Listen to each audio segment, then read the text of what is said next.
नमस्कार। आज हम बात करते हैं एडी के दर्द के बारे में। बहुत सारे पेशेंट रहता है, उनको कंटिन्यूअस हिल पेन रहता है। किसी को मॉर्निंग में रहता है, किसी को दिन भर रहता है, किसी किसी को कुछ देर बैठने के बाद वो चलना शुरू करते हैं तब होता है। और ये सब जब दर्द रहता है, बहुत सारे ट्रीटमेंट करने के बाद भी वो ठीक नहीं होता है। फिर आप डॉक्टर आपको बताते हैं कि एक्सरे करो, एक्सरे में हड्डी बड़ी हुई आती है और न जाने कितने सारे ट्रीटमेंट आप करते रहते हो, फिर भी वो ठीक नहीं होता है, क्योंकि उसकी जो जड़ है वो कहीं और छुपी है और वो है आपका फुट का बैड पोस्चर। तो सबसे पहले हम ये जानते हैं कि आपका जो फुट होता है, ठीक है, ये फुट का जो एडी है, ये एडी का एडी और ये फिंगर्स, इसके बीच में एक फेशिया होता है जिसको बोला जाता है प्लांटर फेशिया। अभी जब ये फेशिया में सूजन आ जाता है तो उसको बोला जाता है प्लांटर फैसाइटिस, जिसको एडी का दर्द बोला जाता है, हील पेन। इसी वजह से हील पेन होता है। और कुछ लोगों में ये जो हील है, इसके पीछे एक टेंडन होता है, मतलब जो आपके घुटना और एंकल के बीच में जो मसल है, जिसको काप मसल बोला जाता है, ये काप मसल का आखिरी वाला पार्ट जिसको टेंडन बोला जाता है, वो टेंडन हील में अटैच रहता है। बहुत बार यहाँ पे भी पेन होता है, उसको एचिलिस टेंडनाइटिस बोला जाता है। और इसमें अगर आप एक्सरे करोगे तो दिखता है कि हड्डी बढ़ गई। सच में हड्डी बढ़ती है या नहीं बढ़ती है, या फिर हड्डी बढ़ने की वजह क्या होती है? हड्डी बढ़ी तो क्या करोगे? हड्डी को काट दोगे?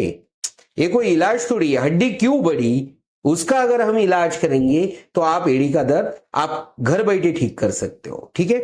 तो ओवरऑल ये होता है। अभी ये सब जानते हैं ये क्यों होता है। देखिए, जब आप चलते हो, सबसे पहले तो आप सभी को एक ही बताना चाहता हूं कि आपका जो फुट आर्च है, ठीक है, अगर आप आपके दोनों पैर का जो क्या बोलते हैं तलवा देखोगे तो उसमें पता चलेगा कि सपोज ये इनर आर्च है। अगर ये फुट कंसीडर किया, अंदर का जो इनर आर्च है, राइट का इनर आर्च और लेफ्ट का इनर आर्च, ये दोनों में आप देखोगे तो राइट का इनर आर्च बड़ा है और लेफ्ट का फ्लैट है या कम है एज कंपेयर टू राइट। अभी ये इनर आर्च ऐसे क्यों है, राइट का क्यों बड़ा है? क्योंकि जब आप चलते हो तो आपका फुट हमेशा इस तरह गिरता है। मतलब ये जो फुट है ये बाहर के साइड इस तरह से गिरेगा, साइड में गिरेगा ऐसे। तो अभी इस तरह से क्यों गिरता है? क्योंकि आप जब भी अगर आप खड़े रहोगे, आंखें बंद कर लीजिए, तो आपको पता चलेगा कि ज्यादातर लोगों का वेट फुट के आउटसाइड पार्ट में और पीछे हील के आउटसाइड पार्ट में आ रहा है। आप देख लीजिए, वीडियो पॉज करके देख लीजिए। अभी ये क्यों हुआ, ये फुट आर्च क्यों बड़ा हुआ, आपका वेट ऐसे, बॉडी का वेट इस तरह से क्यों आता है? इसके पीछे पेल्विस रूट कॉज है।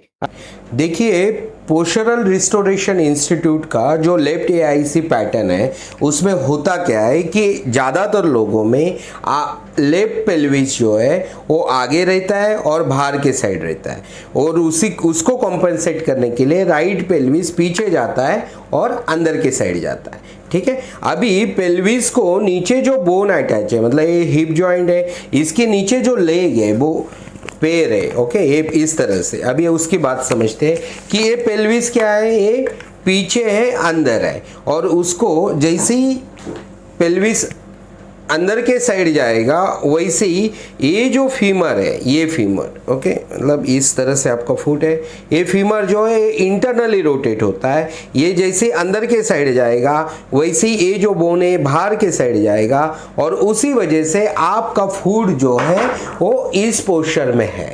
इसीलिए आप अगर लेफ्ट और राइट पैर देखोगे तो आपका जो शीन बोन है, जो मतलब घुटना और एंकल के बीच में जो बोन है, वो राइट साइड में ज्यादा कर्व मिलेगा आपको। इस तरह से कर्व हो जाता है। और वो कर्व क्यों होता है? क्योंकि उसके ऊपर का बोन उस पोजीशन में। वो क्यों होता है? क्योंकि पेल्विस उस पोजीशन में। और ये सब के कारण आपका जो फुट है इस पोस्चर में रहता है, ठीक है। और इसी पोस्चर में आप सालों साल उसको यूज कर रहे हो, ठीक है।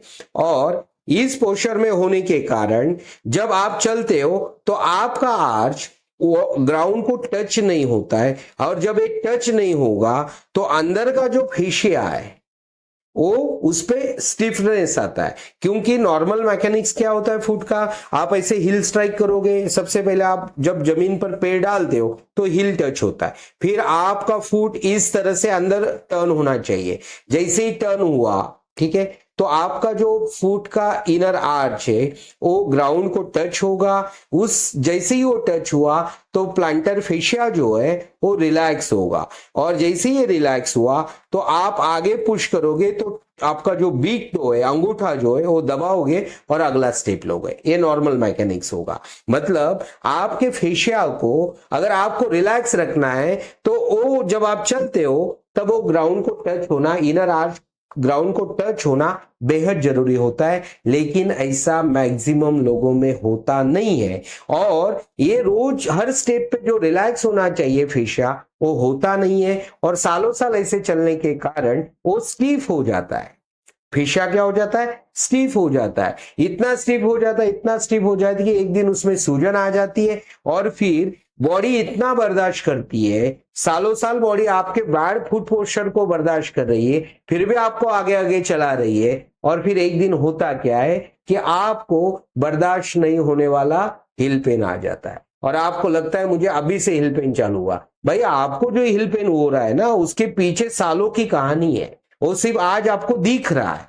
ठीक है, तो आप ओवरऑल समझ गए कि आपका जो हिल पेन है उसका रूट कॉज एक फुट के बैड पोस्चर में, जब वो ऐसे गिरेगा तो अपने आप क्या होगा? फेशिया रिलैक्स होगा, आर्च ग्राउंड को टच होगा, तो आपका जो राइट का बिग आर्च है वो भी बैलेंस होगा, लेफ्ट और राइट का आर्च बैलेंस रहेगा, और इस तरह से आप जब चलोगे तो बॉडी का वेट दोनों पैरों पे आएगा, और जब वो ऐसे होगा तब आप जब खड़े रहोगे तो आपको दोनों पैरों पे बराबर वजन महसूस होगा। अगर वैसे मतलब राइट एक्यूरेट वे में वेट कैसे महसूस होना चाहिए? लेफ्ट फुट की हील में महसूस होना चाहिए, और राइट फुट के इनर आर्च पे महसूस होना चाहिए। अगर कुछ लोगों में इस तरह से महसूस होता है तो समझना आपका फुट पोस्चर अच्छा है।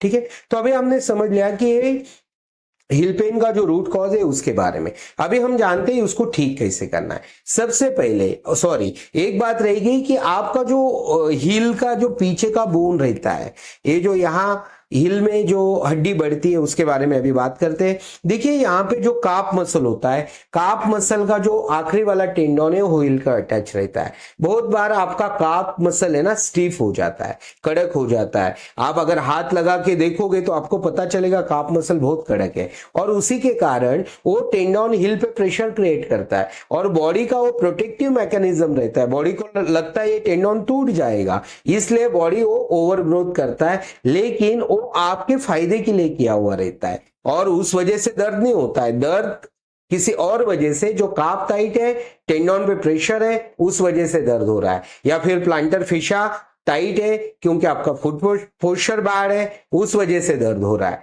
तो आपको अगर इसको ठीक करना है तो सबसे पहले आपको करना क्या है कि जो प्लांटर फेशिया में सूजन है उसको रिलैक्स करने के लिए हम कुछ मसाज ऑयल देते हैं, आयुर्वेदिक ऑयल, जिसके आपको वहां पे फुट पे अप्लाई करना है। जब आप फुट पे ऑयल अप्लाई करोगे तो फेशिया रिलैक्स होगा। जैसे ही फेशिया रिलैक्स हुआ, आपका जो फुट है वो जब आप चलोगे तो थोड़ा थोड़ा इस तरह से अंदर रोटेट होना शुरू होगा।